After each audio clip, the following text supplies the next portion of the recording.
네, 잘 자요에서 굿나잇으로 바꾸셨네. 아니, 아침마다 이렇게 잘 자라고 그러면 어떡하는 거예요? 여튼 근데 네.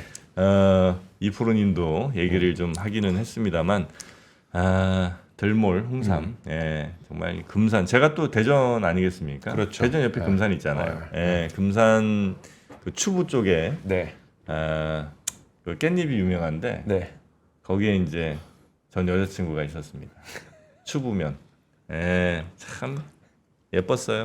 예, 아주 그 뭐랄까 좀 그 김고은 같은 느낌이랄까? 오. 네, 그런 느낌이 좀 있었습니다. 잘 지내지? 자, 박병창 이사님 그러면 모시겠습니다. 시장 이야기 한번 박병창 이사님과 한번 들어보도록 하겠습니다. 네, 어서 오세요. 오십시오. 예, 안녕하십니까. 네, 우리 이사님도 전 여친 생각날 때가 많이 있으시죠? 없습니다. 생각이 안 나시. 생존 본능이라고요, 이게. 생각이 안 나시는구나. 아니, 저는 학교 다닐 때는 굉장히 바빴습니다. 그래요? 저희가 학교 다닐 때는 네. 학생 수업이 거의 없었어요. 시위가 많아가지고. 네. 뭐 그럴 정신이 없었습니다. 에이, 전쟁통에도 애 낳았는데 무슨 말씀이세요? 그렇게 해갖고 또 서로 도망다니다 같이 또 이렇게 눈 맞고 이렇게 하는 거죠. 저는 그거보다도 군대 있을 때 저랑 되게 친했던 저 바로 예전 군대는 1개월 고참이 큰 고참이거든요. 네, 그렇죠. 1개월 고참이 이제 5월 군번인데 4월 군번인데 네. 대전 친구였어요. 네. 그 친구를 김문호 병장인데 어떻게든지 한번 보고 싶은데 오. 찾기가 되게 어려우네요. 군대 한 달 선임을 보고 싶다고요? 예. 지금 한 30년 됐을 텐데. 계속 보고 싶어요. 그 사람이. 너무 잘해줬어. 나이는 동갑이었는데 네. 너무 잘해줬구나. 그 초코파이 뱃속에 꺼내가지고 화장실 뒤에서 주고 막. 김문호 김문호 이명. 병장. 김문호. 대전하니까 생각이 또 났어요. 밖에서. 그렇습니까?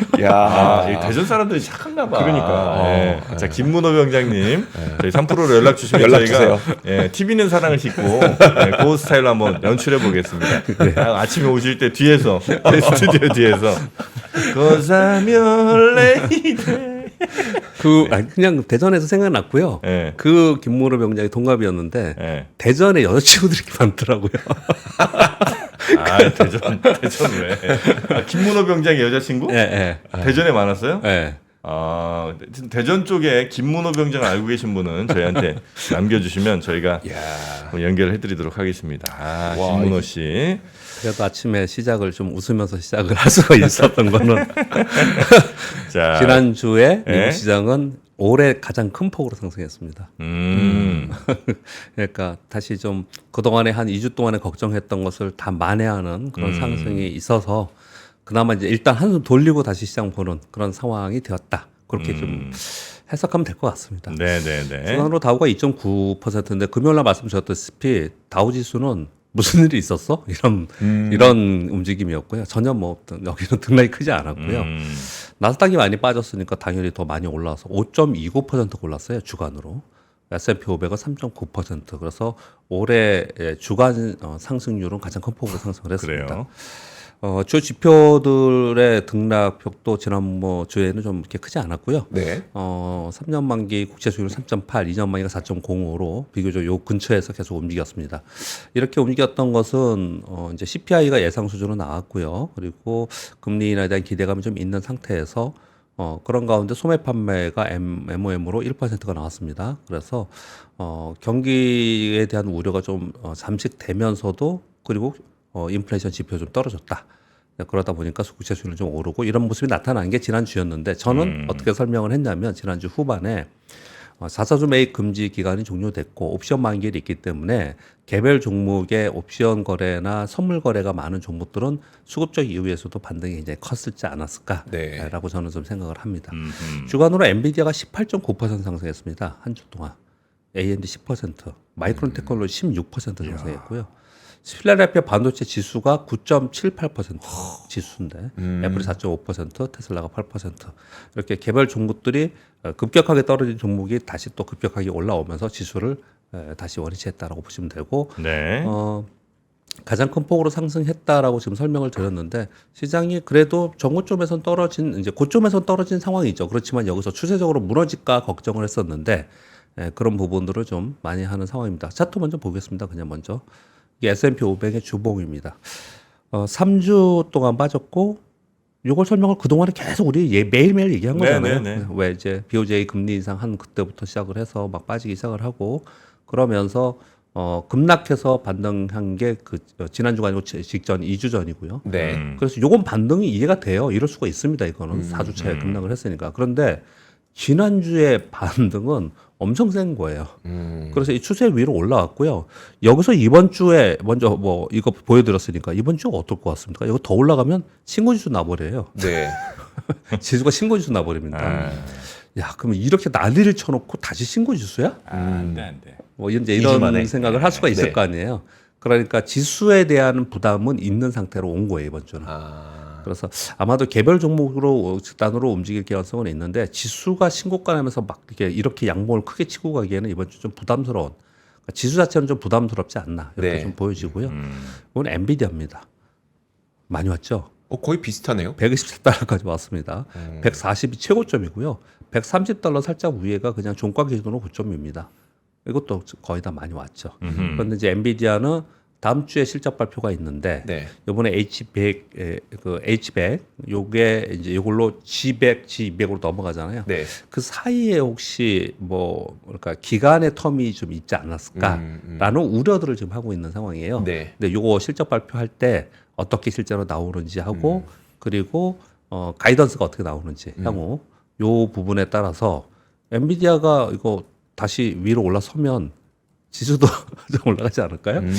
그렇죠. 이제 거기에 달려 있습니다. 지금 이제 그렇게 좀 보시면 될 것 같습니다. 네. 그리고 우리 시장도 지난주에 내내 말씀드린 거는 우리 시장이 상대적으로 약합니다.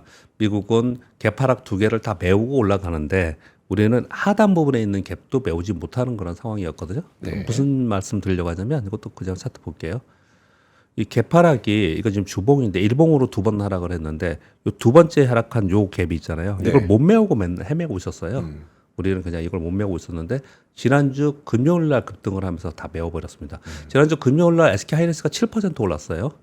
하루에 예, 하루에. 그리고 딸이. 삼성전자 4% 올랐어요. 그래서 주간으로 삼성전자 7.3%, SK 하이닉스가 16% 올랐는데 수급을 보시면 지난 한 주 동안 외국인들이 1.8조를 샀어요.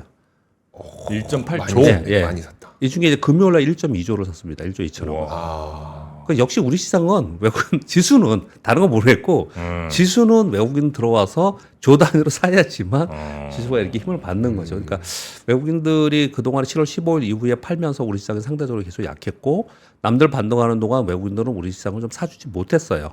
그래서 시차가 좀 발생이 좀 됐었는데 우리 시장이 지난주 목요일 날 반등하고 금요일 날 급격하게 올라오면서 야. SK 하이닉스 삼성전자가 올라오면서 지난주 금요일 날 코스피가 2% 올랐어요. 코스닥 2% 올랐고. 그래서 한 주간 보면 코스피가 4.2% 많이 올랐죠. 코스닥이 2.8% 올라서 아까 보였다시피 그 갭을 메우는 상승까지는 했습니다. 그러니까 미국을 쫓아가는 거예요. 계속 설명드리지만 네. 방향은 쫓아가고 있는데 상대적으로 좀 낮은. 어쨌든 월요일에 산 분들은 많이 드셨겠네요, 그죠? 그렇죠. 제가 이렇게 거래되는 걸 이렇게 보니까 그날 월요일 날 폭락할 때 하이닉스 사신 분이 수익을 제일 많이 났더라고요. 물론 다른 개별 종목도 있는데 대형주에서 네. 하이닉스. 그러니까 주도주 산 게 이번에도 맞았어요. 네. 엔비디아 산 사람은 수익 많이 났듯이. 그렇죠. 예, 예, 그렇게 된 거예요. 떨어지는 날 사람들. 예, 예, 그런 사람들이 제일 많이 난 거죠. 네. 뭐 설명은 뭐 15일 후에 3주 빠지고 폭락 후에 반등했고 이건 뭐 다 아시니까 빼고요. 일단 지난주 후반에는 미국의 반도체 강세로 우리나라도 갭하락을 많이 하는 상승을 했다. 거기에는 삼성전자, SK 하이닉스 그리고 그 수급은 외국인들이 있었다. 그리고 국내 기관들의 개별 종목들은요. 이번 월요일 날 폭락했던 지난주 월요일 날 폭락했던 것을 넘어서서 올라가는 종목들이 꽤 많이 발생을 하고 있어요. 그러니까 실적 위주로 종목들이 발생이 좀 됐다. 그렇게 보시면 될 것 같습니다. 반복이 됐는데 이제 뭐 더 이번 주 지나면 이 얘기를 더 안 해도 될 것 같은데 일단 이번에 반등을 폭락했다 반등했기 때문에 반복되지만 언급을 자꾸 드리는 거는 첫 반등은 BOJ발 우려 해소가 된 거고 두 번째 주의 반등은 지난주의 반등은 IT와 반도체 수급 정상화가 되면서 반등가 된 거예요. 그래서 이제 대부분 만회했습니다. 아까 차트 보였다시피 그래서 이제부터는 이게 끝났으니까 다시 원위치 왔잖아요. 그럼 그 다음은 뭐지? 라고 이제 생각을 할 거 아닙니까? 네. 그러니까 이제 엔비디아는 실적 발표 대기하고 있는 거고, 그리고 잭슨홀 미팅에 대해서 얘기들 지금 하고 있는 그런 상황 속에서 이번 주에 오늘부터 민주당 전당대회가 있고요, 미국. 그리고 22일 날 FOMC 회의록이 있거든요. 그래서 요 22일이 중요합니다. FOMC 회의록이 있고 제소는 미팅이 있어서. 근데 그러니까 그날 우리 시간으로 23일 날이죠. 23일 날 알 수 있는 건데. 네. 이 제소는 미팅에 대해서 이번에 뭐 큰 게 없을 것 같다라고 아까 뭐 권기자님도 이렇게 전해주셨는데 잠깐 블룸버그에서 나온 뉴스를 보면 이런 기대를 좀 하는 것 같아요. 파월 의장이 곧 금리 인하를 할 것이라는 거를 요번에 뉘앙스를 줄 거냐 아니면 좀 더 여유를 가지고 볼 거다라고 얘기할 거냐 이거 다 물음표를 쳐놨어요. 왜 그러냐면은 아직도 잘 모르겠다고 얘기를 하는 거예요. 네. 뭐 그들이 거기서 뭐 얘기를 좀 할 거니까. 근데 이제 CNBC나 뭐 블룸버그에서는 이제 이런 워딩들을 합니다. 연준이 인플레 대응을 얼마나 신속하게 대응할지 결정해야 되는데 지금 지표는 혼재되어 있다. 이제 연준은 인플레 지표가 아닌 고용 지표를 우선하며 금리 인하폭을 결정할 것이다. 이렇게 얘기를 하고 있거든요. 네. 지난주에 시장을 급반등시킨 요인 중에 하나가 소위 소매 판매 지표가 1%로 된 거잖아요. 그 네. 전달에 마이너스 0.2였잖아요. 그 전달에 플러스였고 그 전달에 또 마이너스였어요. 제가 오늘 이걸 못 가져왔는데 깜빡하고 이게 들줄나 죽겠습니다. 네. 그러니까 추세적으로 쭉 좋아지거나 추세적으로 이게 나빠지는 게 아니에요. 그 지표들이 소매 판매 지표나 이런 것들이. 그러니까 지금 경기 지표들이 일방향으로 나빠진다라고 하기에 어렵다라는 거예요. 그래서 그런 얘기를 지금 하고 있는 거거든요. 근데 장기 지표들은 둔화하고 있는 건 맞아요. 저도 계속 말씀드리지만 네. 장기 지표들은 계속 둔화하고 있어요. 경기 지표들이. 그런데 매월 발표하는 이런 것들 있잖아요. 네. 이거는 어쩔 때는 좋았다 어쩔 때는 나빴다 막 들쭉날쭉하거든요. 그래서 좀 더 지켜봐야 된다라는 얘기를 할 가능성이 있다. 이런 얘기를 지금 하고 있는 상황인데 이게 하나가 중요한 거고요. 그래서 또 이게 중요하게 됐던 이유를 아까 공 기자님 전해주셨습니다. 2021년, 22년도 굉장히 중요했는데요. 이 역사는 제 기억으로는 08년도에 리먼 부도라고 그 글로벌 금융위기 하고 나서 네. 그리고 나서 이제 그 당시에 의장이 벤 버너키 의장이에요. 벤 버너키 의장이 언제부터 그렇게 헬리콥터 베리에서 돈을 뿌려대기 시작했냐면 잭소론 미팅이 끝나고 나서 딱 뉘앙스를 줬어요. 그러니까 그들끼리 만나서 이런저런 얘기하지만 전 세계에 있는 중앙은행 총재나 이런 사람들이 모이는 거잖아요. 네. 그런데 그러다 보니까 여기서 이런 얘기들을 많이 하겠죠. 도대체 이제 인플레이션 지표는 2%라고 우리 계속 얘기했는데 이게 맞냐 안 맞냐. 그럴 것 같지 않습니까? 금리는 만약에 떨어뜨리면 어느 정도가 우리 지금 경제 성장을 저해하지 않고 네. 떨어뜨릴 수 있겠냐. 뭐 이런 얘기들을 하겠죠. 논의를 한다는 네, 거죠. 논의를 서로. 하겠죠. 네. 서로 그냥 논의 회의도 아니고 그냥 얘기를 막 하겠죠. 네 생각은 어때? 예. 그러면서 거기에 이런 거 있잖아요. 나 혼자 이걸 주장하는 거는 네.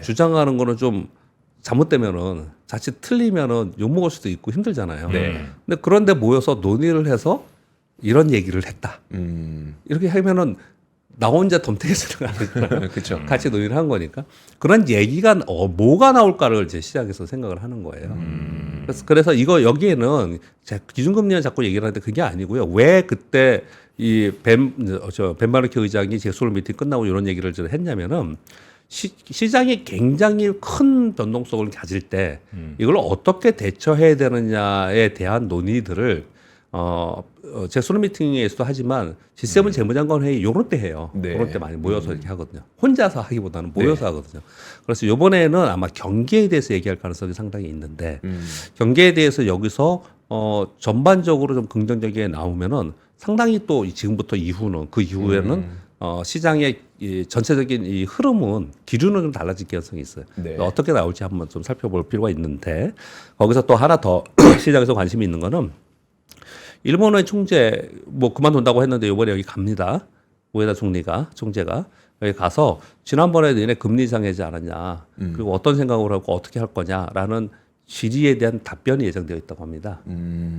여기서 또 한번 그러면 그럼 여기서 이제 뭐라고 얘기할지 정말 강하게 계속 얘기할지 네. 아니면은 우리는 천천히 이렇게 하려고 하는데 시장이 굉장히 텐트럼을 가져서 우리는 뭐 그러면은 좀 더 지켜봐야 돼. 어떤 얘기가 나올지는 모르겠지만 네. 이제 이런 거에 대해서 시장이 관심이 있기 때문에 이번 주에 잭소론 미팅이 관심거리다 이 설명을 좀 드리는 거예요 이번 주에는요.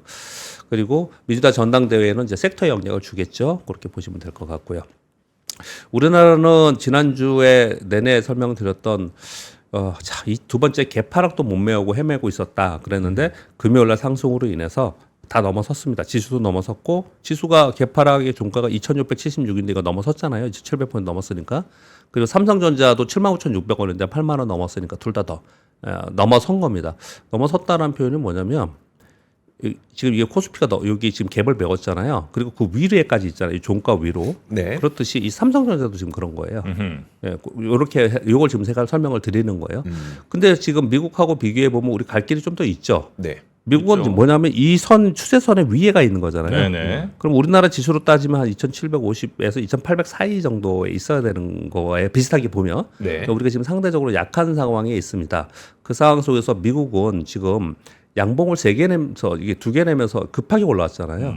좀 조춤할 개연성이 좀 있다라는 거죠. 그럼 우리나라도 아마 그걸 보면서 우리는 움직이잖아요. 그러니까 전체 지수보다는 실적주 중심의 국내 기관 수급에 의해서 일부 종목들의 차별화, 그러니까 종목별 종목 장세 한마디로 얘기하면 늘 종목 장세이지만 어떤 구간에서는 종목보다도 시황을 먼저 얘기하는 때가 있고 네. 어떤 구간에서는 이제 지금 시황은 좀 잠깐 내려놓고 이제 종목 위주로 봐야 된다 이런 장이 되는데 이번 주에 이슈나 이런 거 전체로 봤을 때는 종목 장세 위주로 되지 않을까 이런 얘기들을 좀 많이 하고 있는 근데 상황이에요. 그 선을 그을 때요. 예.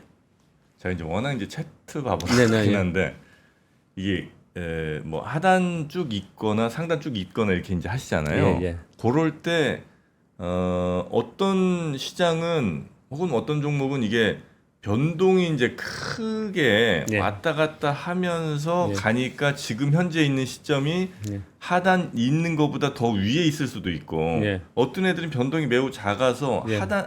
하단보다 더 아래에 있지만 사실은 기울기로 보면 더 높을 수도 있잖아요. 덜 빠지고 덜 올랐다. 덜 빠졌기 때문에 덜 올랐다. 그렇게 설명 주시는 거예요? 그러니까 이제 예, 예. 제가 이제 뭐 한 요쯤에 지금 가 있는데 예. 하단보다는 예. 더 밑에 내려와 이제, 있지만 예. 기울기 자체가 이제 워낙 높았거나 아니면 예. 그 전에 하단들이 워낙 탄탄하게 지지를 예. 좀 해주는 바람에 예. 이번에 하단이 좀 내려오긴 했으나 예. 그래도 꽤 안정적으로 볼 수 있지는 않나 싶은 생각이 그러니까 갑자기 기울기 말씀하시는 것 같아요. 네. 지금 S&P 500의 기울기는 이게 굉장히 큰 겁니다, 사실은. 네.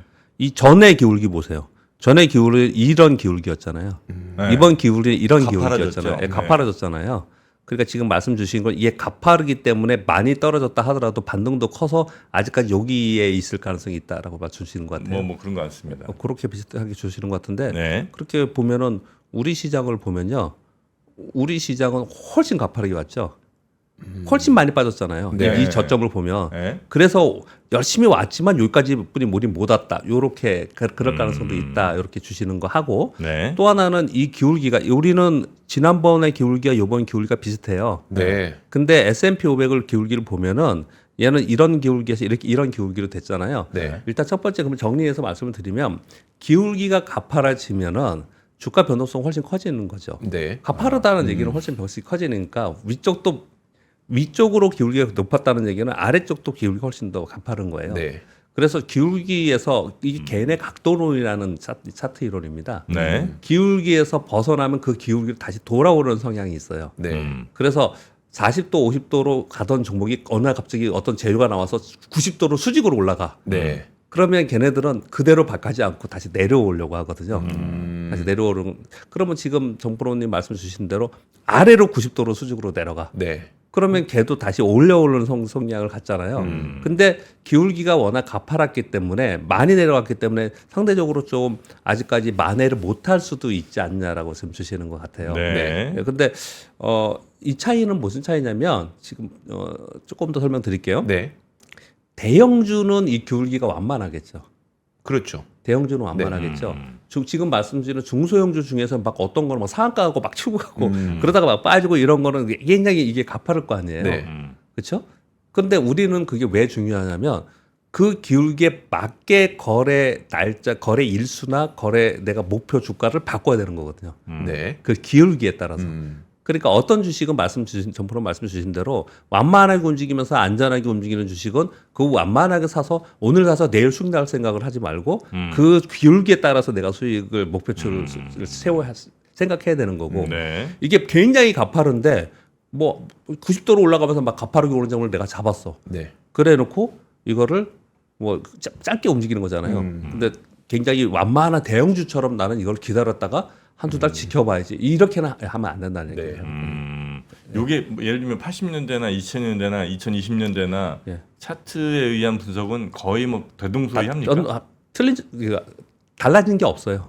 수십 년 동안 다 똑같이 쓴 겁니다. 그래요? 네, 다 똑같이 쓴 겁니다. 그래서 어떻게 보면 우리 저 박병창 이사님의 네. 매매 기술이라는 책이 있지 않습니까? 네. 그 책으로 또 차트 공부하시는 분들이 굉장히 많은 것 근데 같습니다. 이제 왜 이게 똑같으냐면요. 네.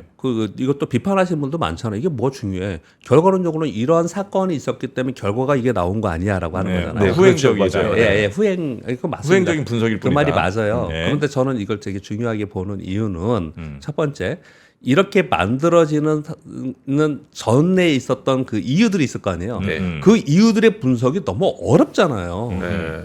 너무 어렵잖아요. 근데 네, 네. 그거를 시장 굉장히 똑똑해서 반영을 한다고요, 가격에. 네. 그 윌리엄 오닐이 맨날 얘기하는 게 그겁니다. 음. 그래서 반영을 하기 때문에 우리는 그것도 공부를 하지만 너무 어려운 부분을 그것 가지고 이렇게 될 거야라고 하지 말고 이렇게 된 걸 보자는 거예요.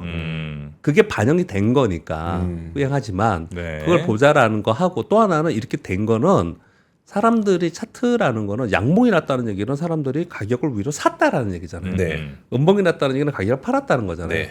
그럼 사람들이 사고 팔았다라는 결과치로 나온 거거든요. 사람들이 사고 팔았을 때는 이유가 있는 거잖아요. 네. 그 당시에 악재가 반영이 됐거나 호재가 반영됐다는 사람들의 심리가 반영된 거예요. 네. 그러니까 차트는 거래량과 차트는 투자자들의 심리가 그대로 있는 거예요, 이 안에. 그럼 이렇게 보면서 제 책에는 그런 얘기를 되게 많이 썼는데 이렇게 보면서 아, 이 사람들이 팔려고 하는구나. 이 사람들이 이제 지금 다 사려고 하네.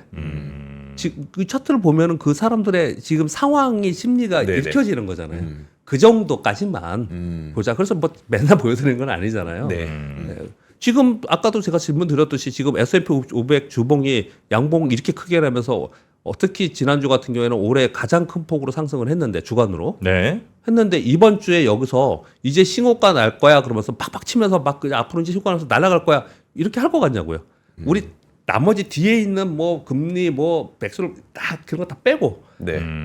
매크로의 뉴스 다 빼고 얘만 봤을 때 그럴 수 있겠냐라고 했을 때 자신 있게 야 이제 신고가 나고 날아갈 거야 이런 차트 보니까 이렇게 얘기할 수 있겠냐는 거예요. 네네. 제가 그 질문부터 드렸잖아요. 네. 네, 근데 맞습니다. 또 그렇게 안 하신 그렇게 생각이 안 든다면서요. 뭔가 깨림직하고 약간 위험할 것 같고. 네. 그게 이제 그 정도까지만 차트를 보자. 라고 드린 거예요. 지금 네. 주셔서 답변을 드렸습니다. 네. 예, 그래서 우리 시장은 지금 상황에서 지수보다는 종목 중심으로 좀 움직이는데 가만히 지난 2주 동안 봤더니 대표 종목이 움직이는 것도 있지만 실적주 위주로 여전히 움직였어요. 그러네요. 그래서 실적주에 있는 종목들을 보면 이제 화장품에는 제가 지난주에 말씀드렸듯이 노이즈들이 있었어요. 막 급락하는 종목 있고 급등하는 종목 있고 막 그랬는데 아무튼 실적 자체는 여기가 좋거든요. 그래서 화장품, 미용기술, 반도체, 전력기기, 조선 이런 쪽이 전체적으로는 기관들이 아직까지 붙어서 계속 거래를 좀 하는 쪽이에요. 그래서 그런 쪽에 좀 관심을 갖자 그렇게 좀 말씀을 드리겠습니다. 네. 왜 제 질문 답변을 좀 오래 길게 드렸냐면요. 네. 뉴스가 그렇게 많지 않아요. 아, 그래요? 왜냐하면 빅 이슈가 막 있을 때는 네. 시장이 엄청 변동성일 때는 중요한 뉴스들이 굉장히 많아요. 네. 조금 안정화됐잖아요. 네. 그러니까 이제 그렇게까지 뉴스가 있지는 않아요. 근데 이제 그 중에 뉴스가 이제 전기차 뉴스가 있었는데 사실 저는 요 뉴스까지는 뭐 다 알고 계시는데 제가 전해드릴 필요가 있나? 괜히 걱정스러울 텐데라고 그냥 안 할까 했는데 워낙에 이 뉴스가 거의 도배되어 있어요. 이 뉴스가 제일 많습니다. 그래서 그거 전해드리겠습니다. 전기차 화재 발생이 우리나라에 있어가지고 계속 지금 걱정스러운 상황인데 포르투갈 리스본 국제공항 인근 렌터카 주차장에서 화재가 돼서 200대 이상이 전소됐다는 뉴스가 있잖아요. 네. 근데 이게 테슬라 전기차 화재 추정입니다. 전부 다들 지금 추정이라고 모든 언론에서 발표를 하고 있어요. 그렇게 지금 예고하고 있는 상황인데 테슬라에 대한 얘기들이 좀 요즘에 안 좋은 얘기들이 많이 나오고 있어요. 그래서 번스타인이라는 애널리스트 아시죠? 테슬라 전문가이죠. 네. 이제 2019년 전기차 점유율이 테슬라가 77%였는데 올해 상반기에 48%로 떨어졌다. 그러니까 테슬라가 내년, 내후년 앞으로 1년 사이에 새롭고 저렴한 가격의 제품을 출시할 때까지는 이 점유율을 회복하거나 실질적으로 성장할 수 있을 거라고 보이지 않는다. 이런 얘기들을 조금 하고 있는 그런 상황인 거고요. 그런 가운데 7월 데이터인데 유럽에서 중국 전기차 신규 등록을 봤더니 전업이 반토막이 났어요.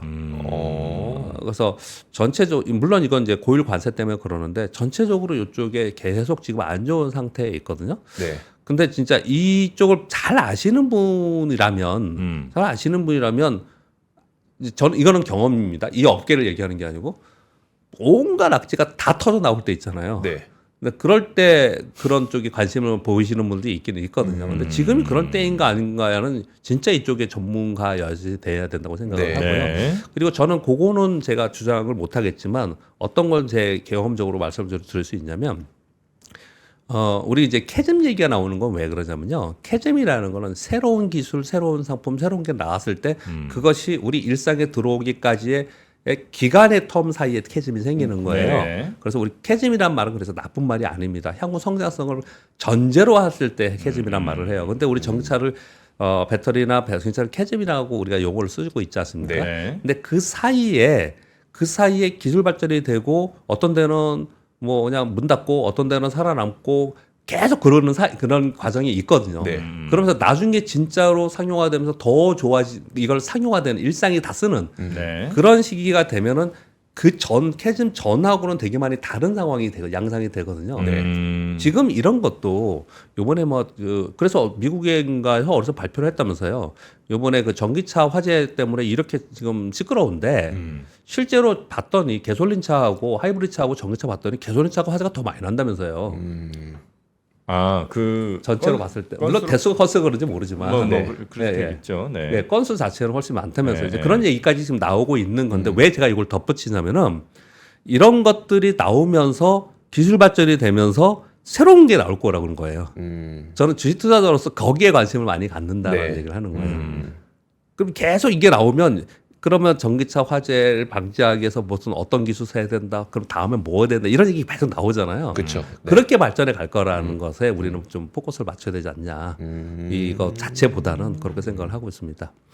그리고 KBT 성장 얘기를 계속 하고 있지 않습니까? 근데 ODM이 좋긴 좋을 것 같아요. 왜냐하면 상반기 중소기업 화장품 매출이 30% 성장했고 인디 브랜드에서 당연히 계속 만들어 달라고 할 거 아니에요. ODM에. 그래서 증설을 하는데 코스메스는 일본 공장 건설 중에 있어요. 근데 태국에 신공장 건설한다라고 지금 발표가 됐고요. 한국 콜마도 영생산 14억 개에서 20억 개로 지금 증설하기 위해서 확대하기 위해서 세종 1공장 증설한다라고 지금 하고 있고 미국은 이 공장 건설 중에 있습니다. 네. 그리고 뭐 코스메카도 그렇고 CNC 인터내셔널도 그렇고 신공장 건설을 계속 한다고 해요. 이런 거 보면은 그래서 요것도 살짝 캐즘이 있을 수는 모르겠지만은 전반적으로 이건 제가 자세히 설명드렸습니다. 지난주에 목요일 금요일 날 언젠가 제가 설명을 드린 것 같은데 우리 제가 보톡스 설명드리면서 설명을 같이 해드렸는데 이거는 지금 성장해 나가고 있는 과정에 있는 것 같아요. 그러니까 아무리 기사들 보면 그런 생각이 좀 들고요. 뉴스가 별로 없다 그랬는데 제가 그냥 이 뉴스는 화내지 마시고 제가 걱정스러운 걸 말씀드리려고 하는 거예요. 화내지 마세요. 미리 네. 삼부통은 반기 보고서 의견 거래로 거절로 거래 정지됐습니다. 이번 주부터요? 그날 당일 지난 14일 날이요. 상반기 그래요? 영업소실 408억, 당계순손실 515억, 시총이 2,300억이에요. 이게 중요합니다. 시총이 2,300억이나 돼요. 그런데 6월 30일 기준 견손금 2,567억, 1년 내 만기 단기 차익금 1,712억. 그래서 이 회계 범위에서 계속 기업의 존속 능력에 대한 의무를 갖는다. 이렇게 워딩을 못 갚네요. 이렇게 워딩을 했어요. 기업은 제일 중요한 게 우리가 중장기 투자할 때 고잉 컨선 계속 기업으로서 영속성을 갖고 있어야 되거든요. 근데 이제 거기에 의문이 있다. 의문을 제기한다라고 하면서 이제 의견 거절을 낸 거예요. 그래서 이제 거래 정지가 됐거든요.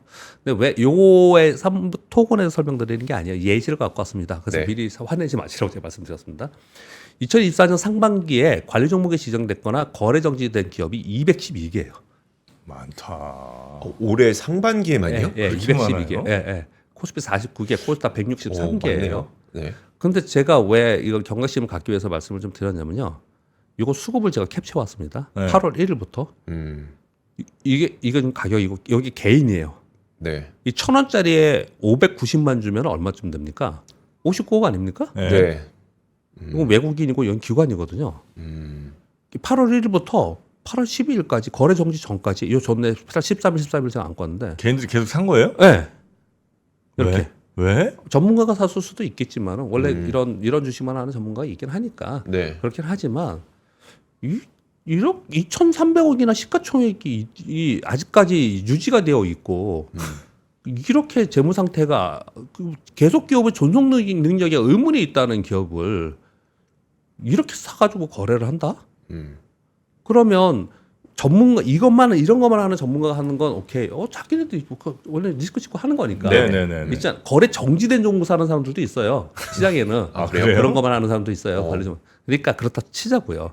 근데 일반적인 우리 투자 환경에서 개인 투자자들이 혹시 잘 모르시는 분들이 그냥 들어왔어. 그런데 이런 기업이 보니까 시가총액 2,300억이면 뭐 나쁘지 않잖아요. 네. 그래서 2,000억, 3,000억짜리 많죠. 우리 반도체 기업이 2,000억, 3,000억짜리 수두룩하게 많습니다. 네. 네? 이런 시가총액 갖고 있고 거래도 이렇게 되면서 주가가 움직여. 그러면 거기에 거래를 할 수가 있겠죠. 동참해서. 네. 거기에 막 뉴스들 나오고 이러면은 이건 이런 건 아니지 않나. 근데 아무튼 결정적으로 말씀드리고 싶은 거는 결론적으로 네. 상반기에만 관리 지정되면 이제 거래 정지됐다가 뭐 30분 1시간에 한 번씩 더냐 거래되고 그러잖아요. 네. 관리 정보 지정되고 거래 정지됐거나 아니면 그냥 거래 정지된 종목이 212개라고요. 212개. 그러니까 너무 기웃대지 아니 전문가들은 대리 하지만 네네. 이 삼부토건은 제가 전에 한번 문자도 한번 받은 것 같아요. 리딩방에서 한번 네. 살짝 밀었던 것 같아. 많이들 왜냐하면 말씀 잘 주셨는데요. 네. 그 급등락하는 종목에 리딩방이 오는 종목은 들어가서 시가총액을 보면은 대부분 1,000억에서 1,000억짜리나 네. 1,000억 안 되거나 요런 주식들이에요. 맞아. 가격도 싸고 왜냐하면 그런 종목이 오르면 상가거든요. 네. 그러거든요. 네. 그래서 이런 일들이 있었는데 의외로 생각보다 지금 관리 종목이나 거래 정지되는 종목이 굉장히 많은데 저는 이게 앞으로 더 강해질 것 같아요. 왜 그러냐면 더 많아질 것 같습니다. 우리가 맨날 방송 그렇게 하고 있잖아요. 밸류 프로그램 하면서 신규 스타트업 기업들을 많이 들어오는 기회 제공을 해야 되는 건 맞아요. 그걸 막는 건 저는 반대입니다. 저는 비판적으로 봅니다라고 제가 언급을 여러 번 했습니다. 다만 이런 기업들이 들어와서 퇴출로가 있어야 돼요. 빨리빨리 나가야 돼. 안 되는 애들은. 네네. 그 퇴출 규정도 들어오면서 규정도 같이 만들어줘야 되지 않겠냐는 네. 게 제 생각이거든요. 근데 여태까지 그걸 못하고 왜냐하면 상장한 종목을 퇴출하기가 쉽지 않습니다. 왜냐? 손실을 보는 사람이 너무 많아요. 이게 너무 큽니다. 그게 거기에 투자자들이 엄청나게 많잖아요. 네. 에휴. 그러니까 처음부터 그런 것들 명확한 기준을 이번에 밸류 프로그램을 여러 가지를 하면서 정해줘야 되지 않을까 이런 부분도 좀 해주셔야 되지 않을까라고 네. 생각합니다. 여기 지금 현재 거래 정지 중이고요. 대출. 네. 얼마 전에 그 설명해 주시지 않으셨어요? 그러니까 미국 나스닥에서 뉴욕 증권거래소 했었나요? 네, 거기서 1달러 아래 두고 1달러 아래로 강화됐어요. 원래 그거 몇 개월 봐줬었는데 이제 네. 바로 이제는 그냥 바로 퇴출한다고 퇴출한다. 바뀌었습니다. 네. 자, 오늘은 우리 박병창 이사님과 요 정도로 한번 이슈 체크까지 해보고요. 내일 아침에 다시 모시도록 하겠습니다. 오늘 늦은 시간까지 고맙습니다. 감사합니다. 박근영, 이선영, 사경인, 염승환 투자 마스터들의 세심한 케어로 건강한 투자 습관을 만드세요. 3프로 멤버십 3프로 앱에서 확인하세요.